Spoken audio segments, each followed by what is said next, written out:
गोविन्द गोविन्द गोविन्द गोविन्द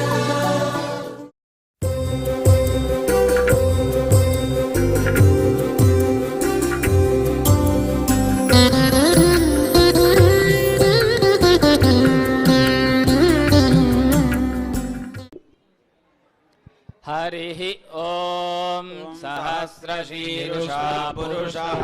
सहस्राक्षः सहस्रपात् भूमिं विश्वतो वृत्वा अत्यतिष्ठद्दशाङ्गुलम् पुरुष एवेदगं सर्वम् यद्भूतं यच्च भव्यम् उतामृतत्वस्येषान्नेनातिरोहति एतावानस्य महिमा ज्यायागश्च पुरुषः पादोऽस्य विश्वभूतानि पादस्यामृतं दिवि पादोर्भवुदैत् पुरुषः पादोऽस्येह भवात् पुनः ततो विश्वं व्यक्रामत् शासनानशने अभीस्माद् विराड जायत विराजो अधिपुरुषः जातो अत्यरिच्यता पश्चात् भूमिमथो पुरः यत्पुरुषेण हविषा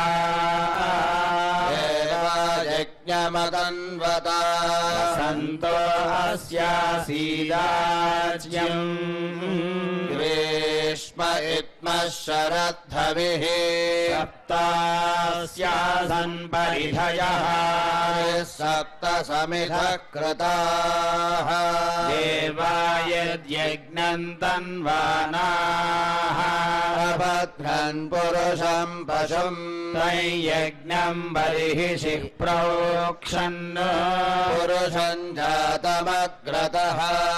तेन देवा अयजन्ता साध्यार्षयश्च ये तस्माद्यज्ञात् सर्वहुतः अमृतं वृषराज्यं पशुगुस्तागुश्चग्रे वायव्यान् आरण्यान् ग्राम्याश्च ये तस्माद्यज्ञात् सर्वहुतः सामान्यजज्ञिरे छन्दागुंसि जज्ञिरे तस्मादजायत तस्मादश्वा अजायन्ता एके च भजाततः गावो जज्ञिरे तस्मात् जात अजावयः यत्पुरुषं यदधुः अतिधाप्यकल्पयन्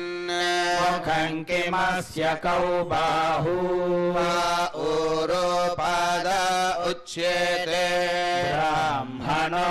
ब्राह्मणस्य मुखमासीत् बाहुराजन्यः कृतः ऊरु तदस्य यद्वैश्यः अभ्यागुं श्रोत्र अजायत चन्द्रमा मनसो जातः चक्षुः सूर्य अजायत मुखादिन्द्रश्चाग्निश्च प्राणात् वायुरजायत नाभ्या आसीदन्तरिक्षम् ष्टोद्योः समवर्तताभ्यां भूमिर्दिशः श्रोत्रात् अथ लोकागुम्भकल्पयन् वेदाहमेतं पुरुषं महान्तम् आदित्यवर्णन्तमसस्तु पारे सर्वाणि रूपाणि विचित्य धीरः नामानि कृत्वाभिवदन यदास्ते पुरस्ताद्यमुदा जहार यत्र प्रविद्वान् प्रदिशश्च तस्रः एवं विद्वानमृत इह भवति अन्यः पन्था अयनाय विद्यते यज्ञेन यज्ञमयजन्त देवाः तानि धर्माणि प्रथमान्यासन् हनाकं महिमानः सचन्ते यत्र पूर्वे साध्याः सन्ति देवाः अभ्यः सम्भूतः पृथिव्यैरसाच्च विश्वकर्मणः समवर्तताधि तस्य त्वष्टा विदधद्रूपमेति तत्पुरुषस्य विश्वमाजनमग्रे वेदाहमेतं पुरुषं महान्तम् आदित्यवर्णं तमसः परस्तात् तमेवं विद्वानमृत इह भवति अन्यः पन्था विद्यते जनाय प्रजापतिश्चरति गर्भे अन्तः अजायमानो बहुधा विजायते तस्य धीराः परिजानन्ति योनिम् मरीषीणां पदमिच्छन्ति वेदसः यो देवेभ्यातपति यो देवानां पुरोहितः पूर्वो यो देवेभ्यो जातः अपरुचाय ब्राह्मये चं ब्राह्मं जनयन्तः एव अग्रे तदब्रुवन् यस्त्वैवं ब्राह्मणो विद्यात् तस्य देवा अशनवशे ईशते लक्ष्मीश्च पत्न्यौ अहोरात्रे पार्श्वे नक्षत्राणि रूपम् अश्विनौ व्याक्तम् इष्टं मनिषाणा अवम् मनिषाणा सर्वं मनिषाणा सहस्रशीर्षं देवं विश्वाक्षं विश्वशम्भवम् विश्वन्नारायणं देवमक्षरं परमं प्रभुम् विश्वतः परमं नित्यं विश्वन्नारायणगुं हरिम् विश्वमेवेदं पुरुषस्तद्विश्वमुपजीवति पतिं विश्वस्याग्नेश्वरगुं शाश्वतगुं शिवमच्युतम् नारायणं महाज्ञेयं विश्वात्मानं परायणं नारायण परं ब्रह्म नारायण परः नारायण परो ज्योतिरात्मा नारायणः परः यच्च किञ्चित् जगद्यस्मिन् दृश्यते श्रूयतेऽपि वा अन्तर्बहिश्च तत्सर्वं व्याप्य नारायण स्थितः अनन्तमव्ययं कविगुं समुद्रेन्दं विश्वशम्भवम् पद्मकोशः प्रतीकाशकं हृदयं चाप्यधोमुखम् अघोनिष्ट्यामिरस्यान्दुनाभ्यामुपरितिष्ठति हृदयं तद्विजानीयाद्विश्वस्यायतनं महत् सन्ततगुं शिलाभिस्तुलं भत्या कोशसन्निभम् तस्यान्ते सुशिरगुं सूक्ष्मं तस्मिन् सर्वं प्रतिष्ठितम् तस्य मध्ये महानक्तिर्विश्वाक्षर्विश्वतो मुखः तिष्ठन्नाहारमजरः कविः सन्तापयति स्वं देहमापाततलमस्तकम् तस्य मध्ये वह्निशिखा अणीयोर्ध्वा व्यवस्थितः ीलतो यदमध्यस्ताद्विद्युल्लेखे भास्वरा शुकवर्तन् विपीताभास्यातनुपमा शिखाया मध्ये परमात्मा व्यवस्थितः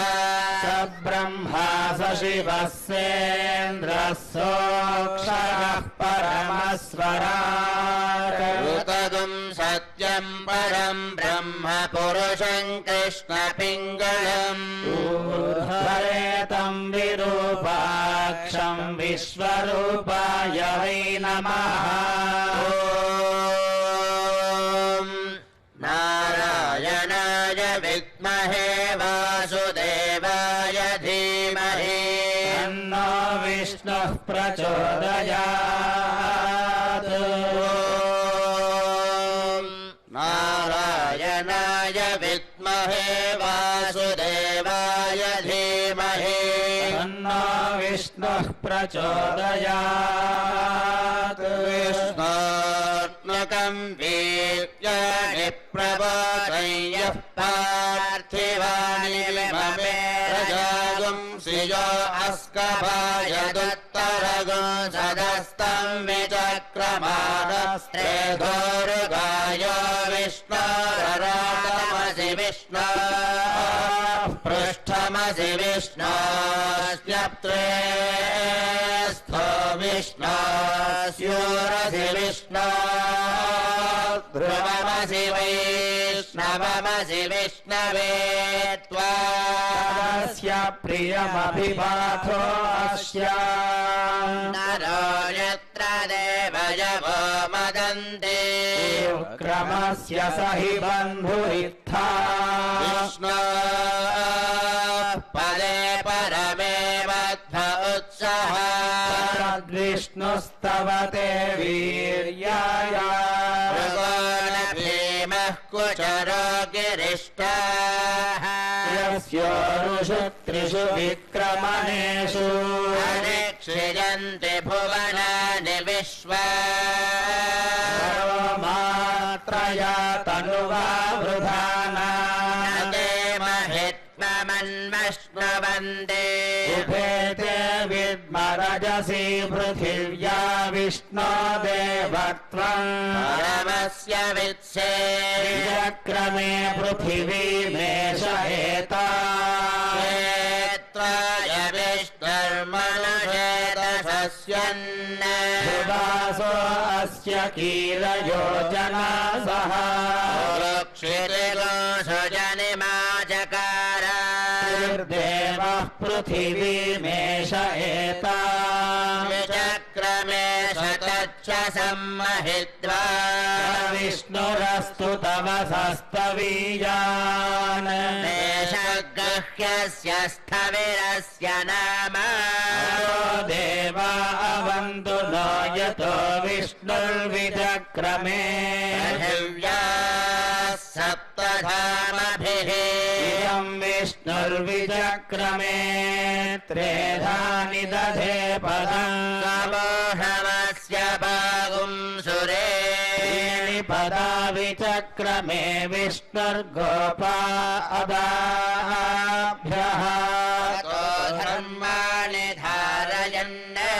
विष्णोः कर्माणि पश्यत यतो व्रतानि पस्पशे इन्द्रस्य यज्ञः सखा विष्णोः परमं पदगं सदा पश्यन्ति सूरयः देवेव चक्षुरागतम् तद्विप्रासो विभण्यवो जागृवागुंसः समिन्धते विष्णोर्यत्परमं पदम् हिरण्यवर्णां हरिणीं सुवर्णरजतस्रजा चन्द्रा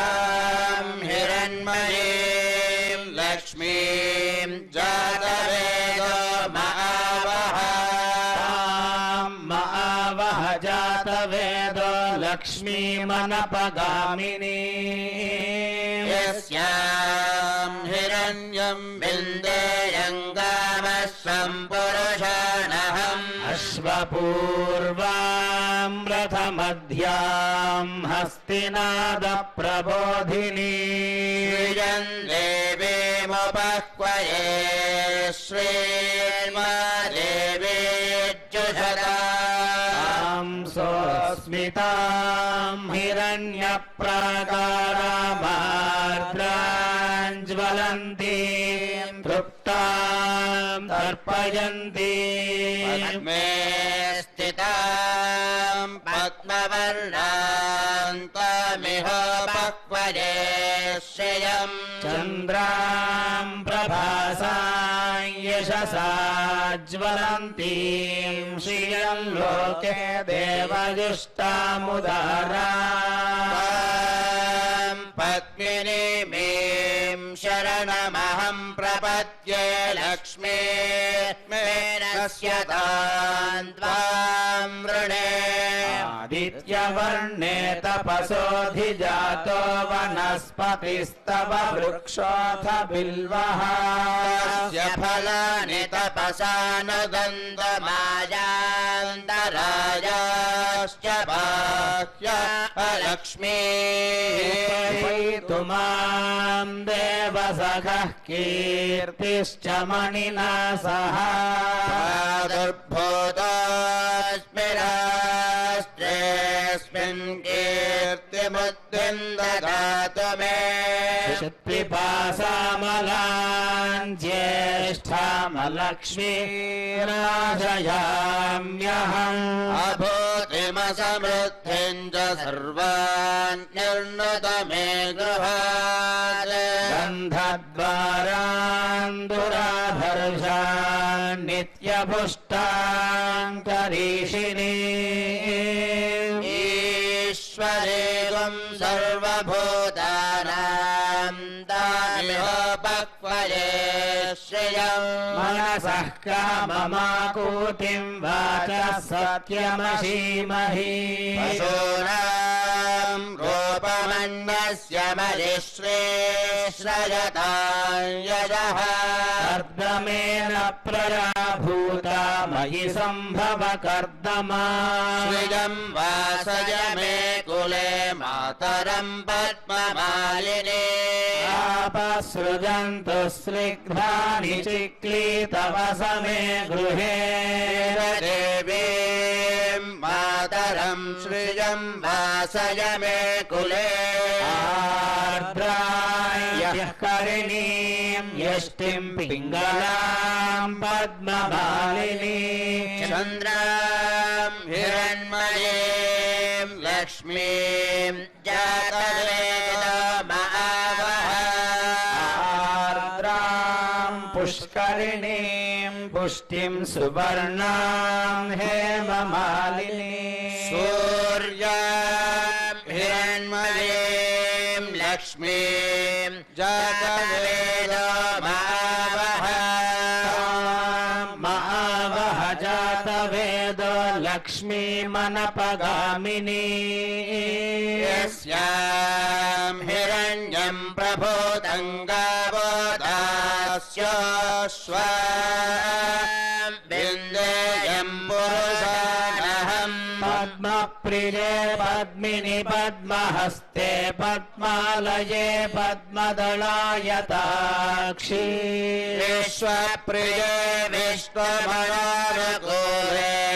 तत्पादपद्मं महिषन्निधस्व श्रिये जातः श्रियानिरीयाय श्रियं वयो जरितुभ्यो दधाति श्रियं वसानामृतत्वमायन् भवन्ति सत्या सवितामितद्रौ एवैनं दक्षियामा दधाति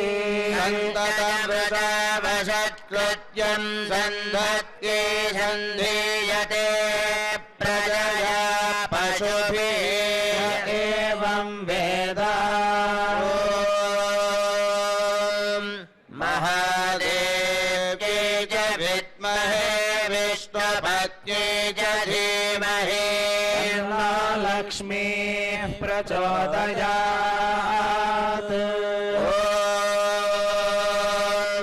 महादेव्यै च विद्महे विष्णुपत्नी च धीमहि लक्ष्मीः प्रचोदयात् भूमिर्भूम्नाद्योर्वरिणान्तरिक्षं महित्वा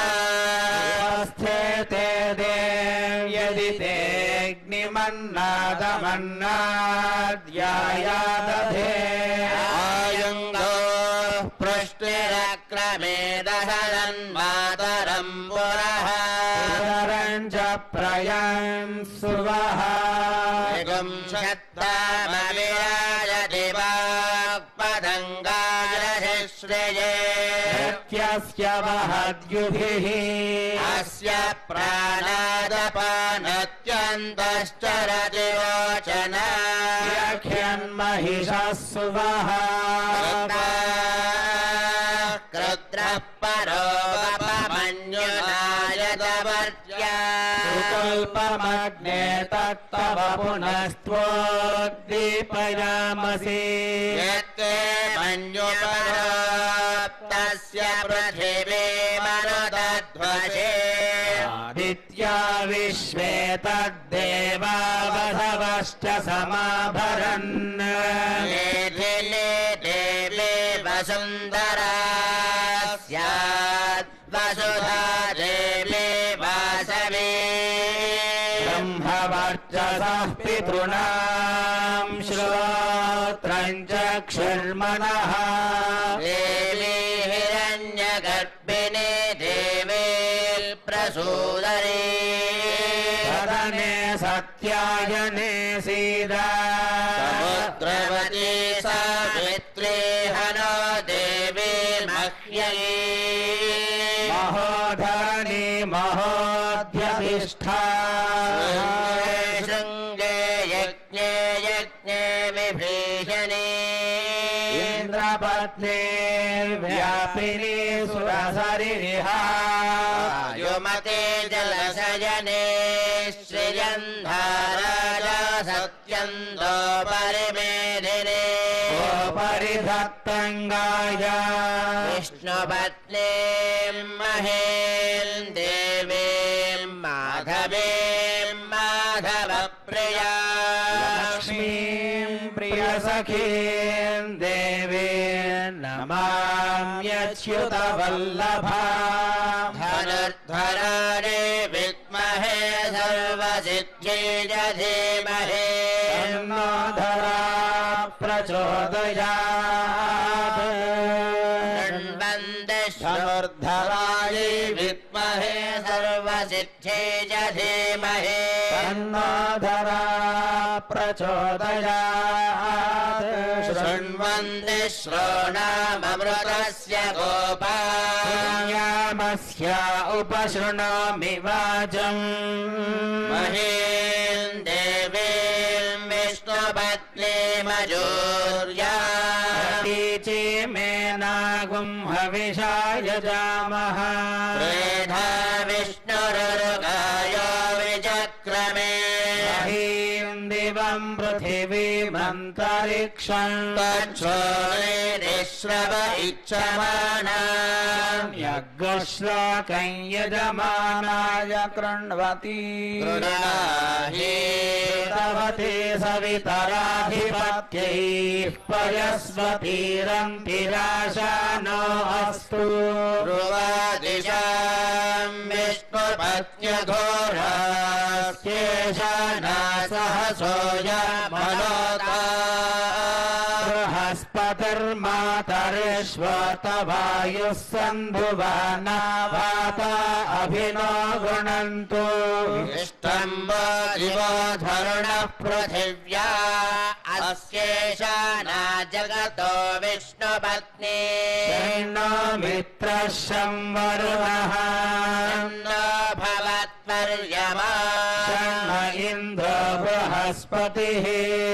नो विष्णुरक्रमः नमो ब्रह्म ब्रह्मणे नमस्ते वाय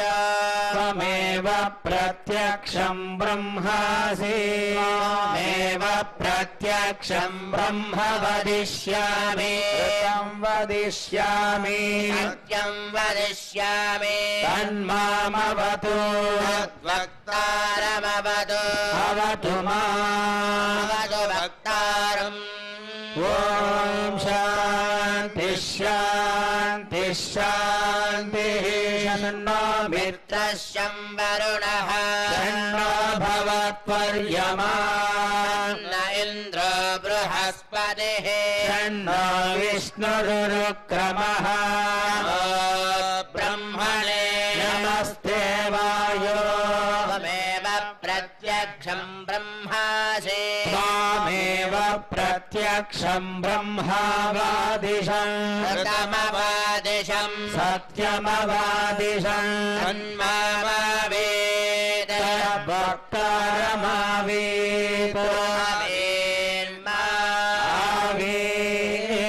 आवीद्वक्तारम् ॐ शान्ति शान्ति शान्तिः सहना भवतु सहनो भुनक्तु सह वीर्यङ्करवावहै तेजस्विनावधीतमस्तु मा विद्विषावहै ॐ शान्ति शान्ति शान्तिः नमो वाचेय चोदिताय चानुदितादस्यै वाचे नमो नमो वाचे नमो वाचस्पतये नमर्षिभ्यो मन्त्रगद्भ्यो मन्त्रपतिभ्यो मामाऋषयो मन्त्रकृतो मन्त्रपतयः पराधुर्माहर्षि मन्त्रकृतो मन्त्रपतिं परागां वैश्वदेवीं मातमुध्यासगं शिवामदस्ताञ्जुष्टान् देवेभ्यः शर्म मेद्यौ शर्म पृथिवी शर्म विश्वमिदं जगत् शर्म चन्द्रश्च सूर्यश्च शर्म ब्रह्म प्रजापति भूतं वदिष्ये भुवनं वदिष्ये तेजो वदिष्ये यशो वदिष्ये तपो वदिष्ये ब्रह्म वदिष्ये सत्यं वदिष्ये तस्मा अहमिदमुपस्तरणमुपस्तृण उपस्तरणं मे प्रजायै पशूनां भूयादुपस्तरणमहं प्रजायै पशूनां भूयासं प्राणापानो मृत्योर्मापातं प्राणापानो मामाहासिष्टं मधुमनिष्ये मधुजनिष्ये मधुवक्ष्यामि मधुवदिष्यामि मधुमदीं देवेभ्यो वाचमुद्याजगुं शुश्रूषेण्यां मनुष्येभ्यस्तं मा देवावन्तु शोभानि पितरो न मदन्तु शान्ति शान्ति शान्तिः संयोरावृणीमहे दातुं यज्ञाय यज्ञपतये स्वस्तिरस्तु नः स्वस्तिर्मानुषेभ्यः ऊर्ध्वं जिगातु भेषजम् शन्नो अस्तद्विपदे चतुष्पदे ॐ शान्ति शान्ति शान्तिः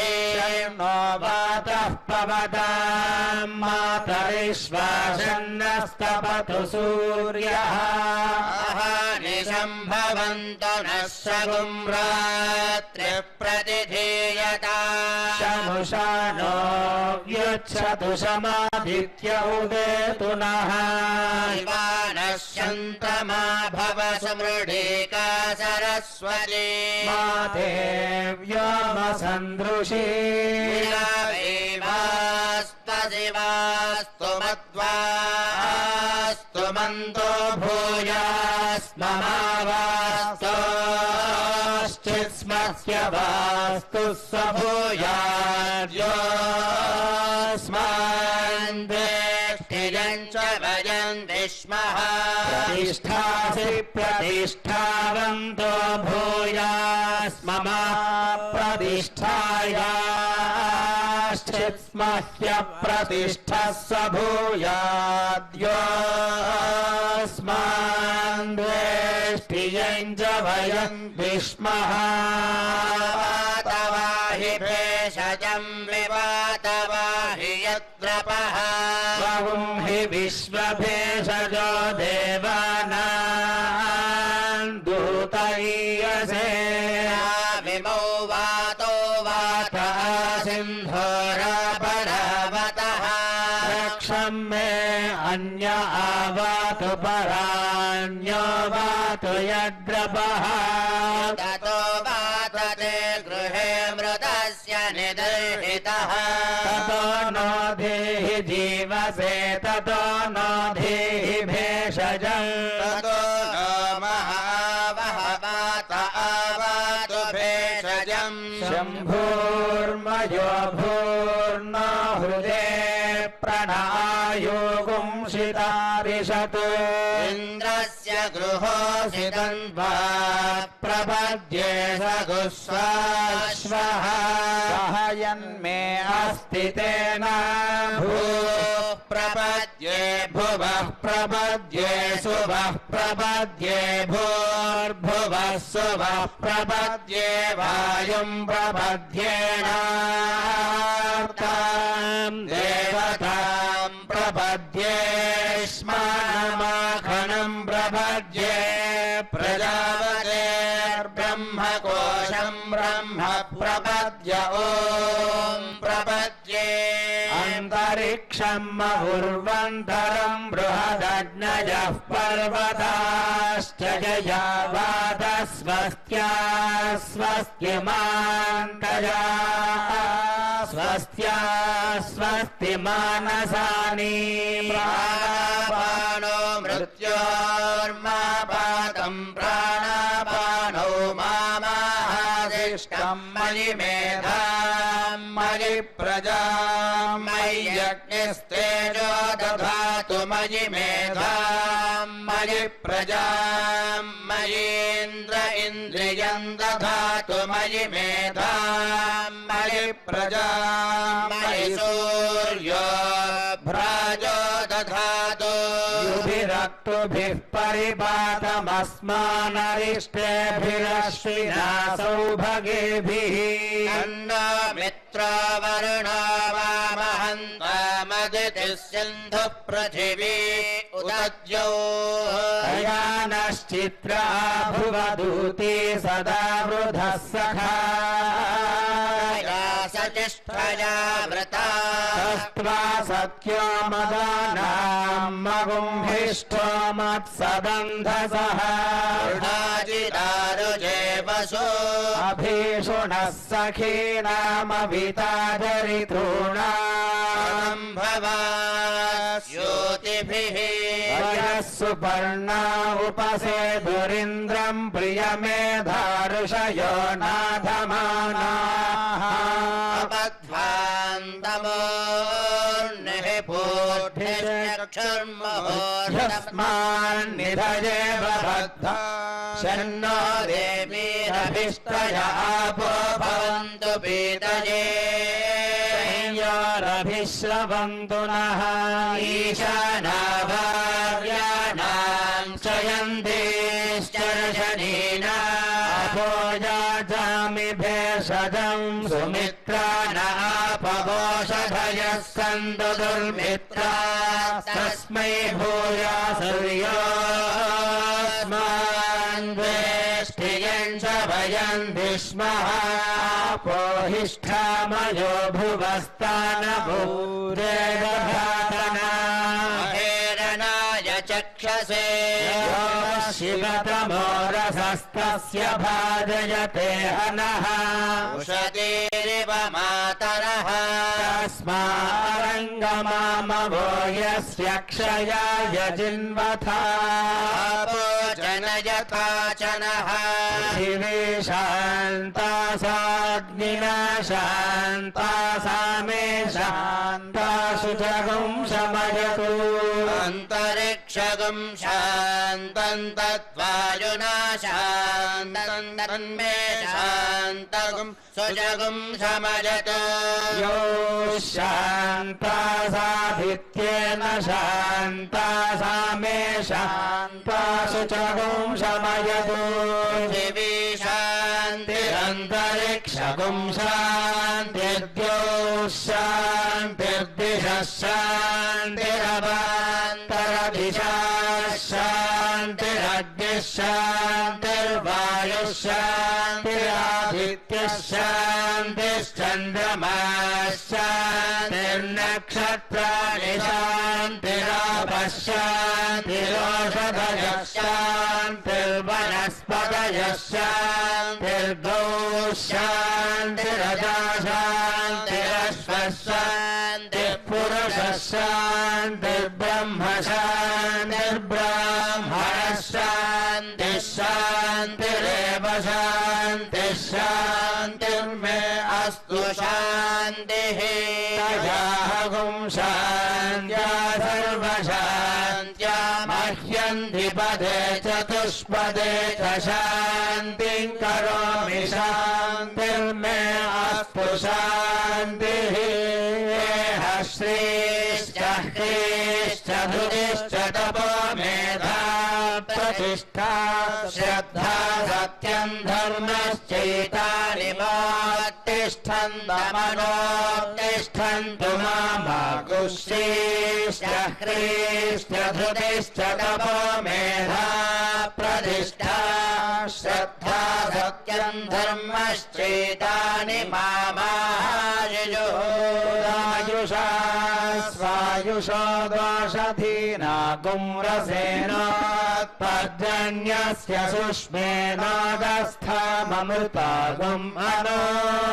चक्षुर्देवहितं पुरस्ताच्छुक्रमुच्चरत् पश्येम शरदः शतं जीवेम शरदः शतं नन्दाम शरदः शतं मोदाम शरदः शतं भवाम शरदः शतं शृणवाम शरदः शतं ब्रभ्रवाम शरदः शतमधीतास्याम शरदः शतं चोक्ष सूर्यं दृशे यौदगान्महतोन्नवात् विभ्राजमानः शरीरस्य मध्या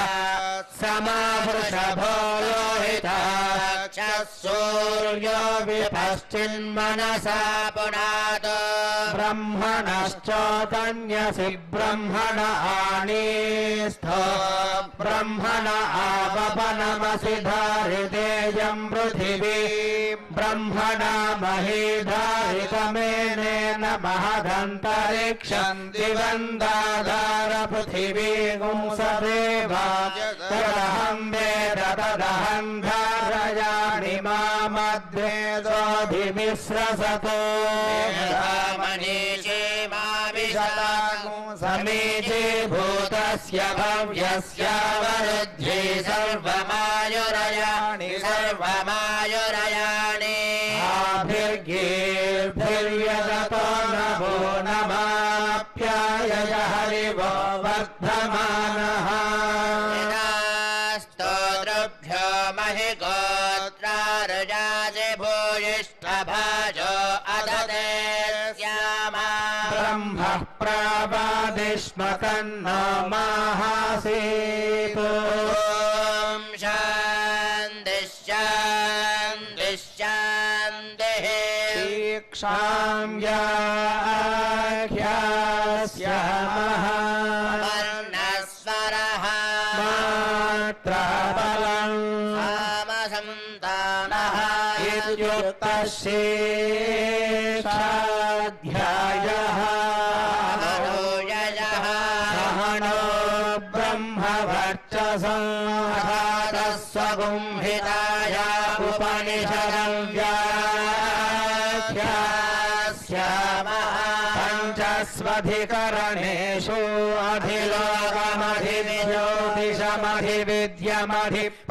अधिलोकमधिज्योतिषमधिविद्यमधिप्रजमध्यात्मं तामहासंहिता इत्याचक्षते तथाधिलोकं पृथिवीपूर्वरूपं द्योरुत्तररूपम् आकाशः सन्धिः वायुः सन्धानम् इत्यधिलोकम् अथाधिज्योतिषम् अग्निः पूर्वरूपम् आदित्य उत्तररूपम् आपः सन्धिः वैद्युतः सन्धानम् इत्यधिज्योतिषम् अथाधिविद्यम् आचार्यः पूर्वरूपम् देवास्युत्तररूपम् विद्यासन्धिः प्रवचनगुंसन्धानम् इत्यधिविद्याभिप्रजम् माता पूर्वरूपम् पितरुत्तररूपम् प्रजासन्धिः प्रजननगुंसन्धानम् इत्यधिप्रजाध्यात्मम् अधराहनः पूर्वरूपम् उत्तराहनुरुत्तररूपम् वाक्सन्धिः वासन्धानम् इत्यध्यात्मम् महासंहिताः एवमेतामहंसंहिता व्याख्याता वेदा सन्धीयते प्रजया पशुभिः ब्रह्मवर्चसेनान्नाद्येन सुवर्गेण लोकेन यश्चन्द्रसा वृषभो विश्वरूपः छन्दोभ्योऽध्यमृतात् सम्बभूव समेन्द्रो मेधया शृणोतु अमृतस्य देवधारणो भूयासा शरीरम् मे विदर्शनम् जिह्वा मे मधुमत्तमा कर्णाभ्याम् भूरि विश्रुवम् ब्रह्मणः कोशोऽसि मेधया विहितः श्रुतम् मे गोपाय आवहन्ति वितन्वाना कुर्वाणा चीरमात्मनः वासागुंसि मम गावश्च अन्नपाने च सर्वदा ततो मे श्रियमावः लोमशाम् पशुभिः सहस्रा आयन्वब्रह्मचारिणः स्वाहा यशोजने सानि स्वाहा श्रेयावस्य सोधानि स्वाहा तन्वा भगः प्रविशानि स्वाहा समाभगः प्रविश स्वाहा तस्मिन् सहस्रशाखे विभगाहन् बहिरुजे स्वाहा यथा प्रपतायन्ते यथा मासाहर्जनम् एवं मां ब्रह्मचारिणः धातरायन्तु सर्वतः स्वाहा प्रतिवेशोऽसि प्रमाभाहि प्रमापद्यस्व भूर्भुवः सुपरिति वा एतास्तिस्रो व्याहृतयः तासामहस्मैताम् चतुर्थी महागमस्य प्रवेदयते मह इति तद्ब्रह्मा स आत्मा अङ्गान्यन्या देवताः भूरिति वायं लोकः भुव इत्यन्तरिक्षम् सुर इत्यसौ लोकः मह इत्यादित्यः आदित्येन वाव सर्वे लोका महीयन्ते भूरिति वा अग्निः भुव इति वायुः सुव इत्यादित्यः मह इति चन्द्रमाः चन्द्रमसा वाव सर्वाणि ज्योतिर्गुंषि महीयन्ते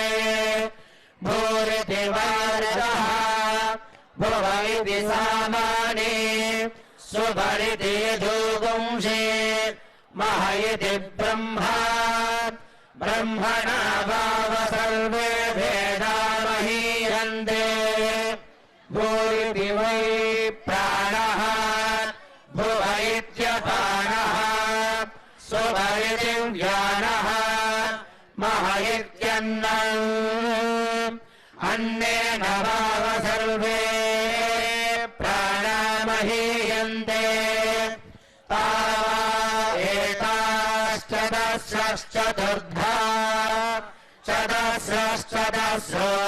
व्याहृतयः तायो वेदा स वेद ब्रह्मा सर्वेऽस्मै देवा हरिमा वहन्ति स य एषोऽन्तर्हृदयाकाशः तस्मिन् अयम् पुरुषो मनोमयः अमृतो हिरण्मयः अन्तरेण तालुके य एष स्तन इव अवलम्बते सेन्द्रयोनिः यत्रासौ केशान्तो विवर्तते यतोह्यशीर्षकपाले भूरित्यग्नौ प्रतिष्ठति भुव इति वायौ सुभरित्यादित्ये मह इति ब्रह्मणि आप्नोति स्वराज्यम्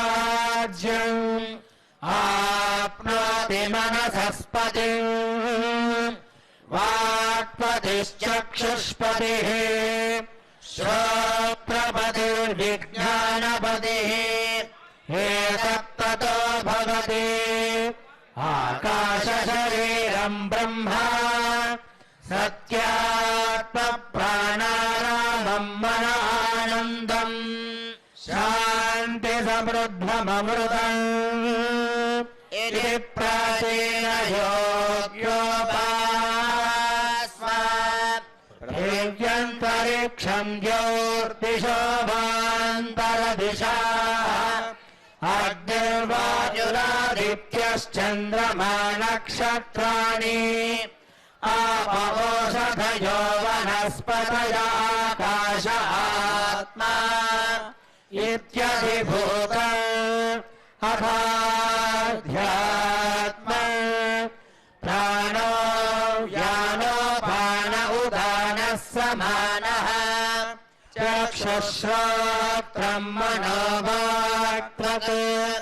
चर्ममागुंसग्स्नावास्ति मज्जा एतदभिविधाय ऋषिरवोचतु पान्तम् वा इदगम् सर्वम् पान्तेनैव पान्तग्स्पृणोतीति ओमिति ब्रह्मा ओमितीदगम् सर्वम् ओमित्येतदनकृतिः स्मवा अप्याश्रावयेत्याश्रावयन्ति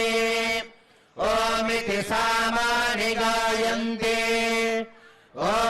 सोमिति शस्त्राणि शगुंसन्ति ओमित्यध्वर्यः प्रतिगणम् प्रतिगृह्णाति ओमिति ब्रह्मा प्रसूति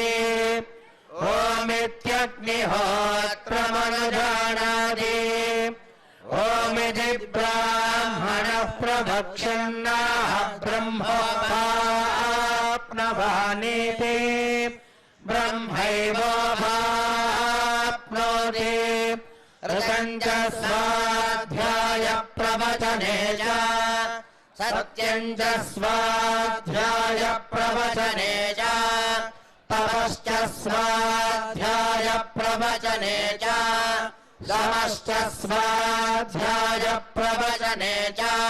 शमश्च स्वाध्याय प्रवचने च अग्नयश्च स्वाध्याय प्रवचने च अग्निहोत्रं च स्वाध्याय प्रवचने च अतिथयश्च स्वाध्याय प्रवचने च मानुषं च स्वाध्याय प्रवचने च प्रजा च स्वाध्याय प्रवचने च प्रजनश्च स्वाध्याय प्रवचने च प्रजातिश्च स्वाध्याय प्रवचने च सत्यमिति सत्यवचाराधीतः तप इति तपो नित्यः पौरुषिष्टिः स्वाध्याय प्रवचने एवेति नाको मौद्गल्यः तद्धितपस्तद्धितपः अहं वृक्षस्य रेरिव कीर्तिः पृष्ठं गिरेरिव ऊर्ध्वपवित्रो भाजनेव स्वमृतमस्मि द्रविणगुं सवर्चसं सुमेधामृतोक्षितः इति त्रिशङ्कोर्वेदानुवचनम् वेदमनुष्याचार्योऽन्ते वासिनमनुषास्ते सत्यं वद धर्मं चर स्वाध्यायान्मा प्रमदः आचार्याय प्रियं धनमाहुत्यं प्रजातन्तुं मा व्यवच्छेत्सेः सत्यान्न प्रमदितव्यं धर्मान्न प्रमदितव्यं कुशलान्न प्रमदितव्यं भूत्येन प्रमदितव्यं स्वाध्याय प्रवचनाभ्यान्न प्रमदितव्यं देवपितृकार्याभ्यान्न प्रमदितव्यं मातुदेवो भव पितृदेवो भव आचार्यदेवो भव अतिथिदेवो भव यान्यनवद्यानि कर्माणि तानि सेवितव्यानि नो इतराणि यान्यस्माकं सुचरितानि तानि द्वयोपास्यानि नो इतराणि एकेषास्पश्रेयागुंसो ब्राह्मणाः तेषां त्वयासनेन प्रश्वसितव्यम् श्रद्धया देयम् अश्रद्धया देयम् श्रिया देयम् ह्रिया देयम् धिया देयम् संविदा देयम् अथ यदि ते कर्म विचिकित्सा वा वृत्तविचिकित्सा वा स्यात् एतत्र ब्राह्मणाः सम्मर्षिणः युक्ताः अलोक्षाधर्मकामाः स्युः यथा ते तत्र वर्तेरन् तथा तत्र वर्तेथाः अथाभ्याख्यातेषु एतत्र ब्राह्मणाः सम्मर्षिणः युक्ताः अमोक्षधर्मकामाः स्युः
सहस्रशीरुषा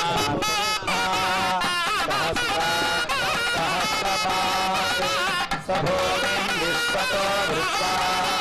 अजलिष्टप्रजाङ्गुलम् ऋषभेदेवं शरणम् गुरुभूतं यच्छभव्यम्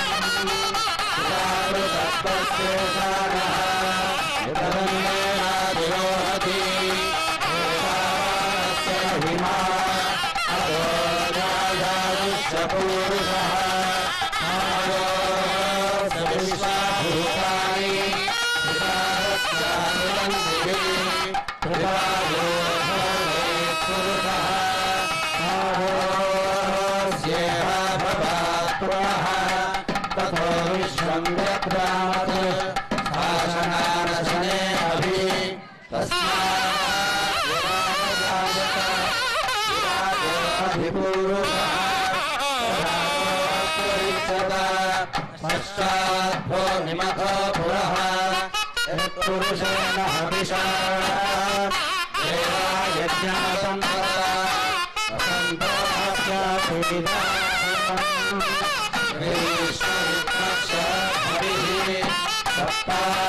सप्तास्यासन्तरिभगः पुरुषप्रमिधकृताः देवायज्ञम् वन्दानाः अवध्वन् पुरुषं पशुं संयज्ञं पुरुषं जातमग्रतः येन देवार्यजन्त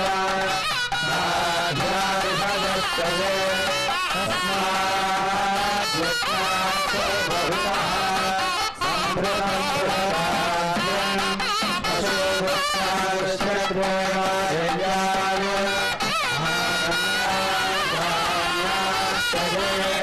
तस्मात् सर्वहुरः कृतस्तामानि जज्ञिरे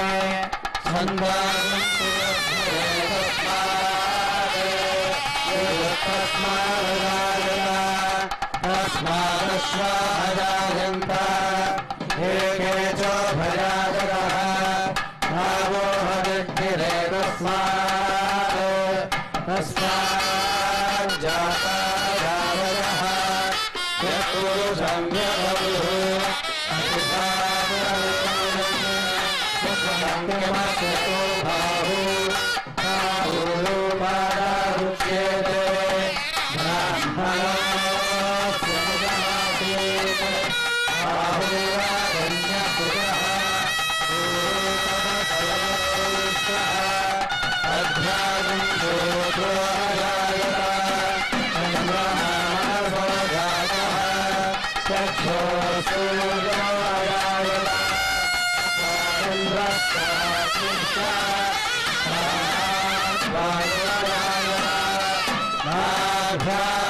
नाभ्यासीनन्तरिक्षं